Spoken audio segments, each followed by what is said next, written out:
Hello and welcome to Green Renters Masterclass. Now if you've come here to learn how to grow veggies and do composting, you're in the wrong place. Maybe try Gardening Australia.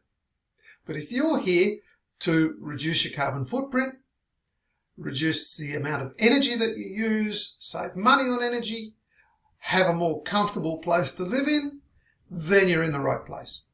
I'm Maurice Baynett, I'm Technical Director at EcoMaster, and I'll be taking you through this masterclass. Now, rental properties come in such a huge variety of types and climate zones. So maybe your rental property is in a colder area where you need to have wintertime heating, or maybe you're in a hotter part of the country where it's just a summertime issue. Either way, you're going to find something to help you along the way. And many of these things will help you in both winter and summer. Now, we're going to be covering three kinds of things. Firstly, we're going to be covering actions that you can take. And these generally don't cost anything. And they're things that you can undertake in your current property and if you move in your next property as well.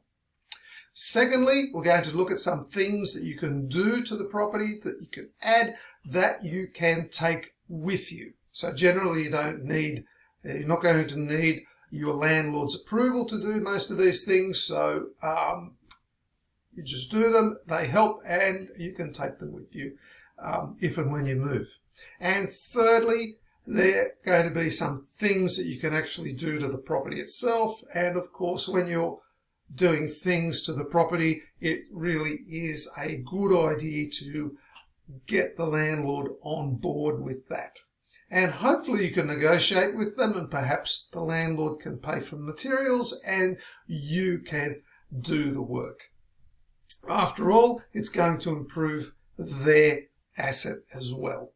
So there you go. That's what we're going to cover. Thank you for coming along, and let's get started.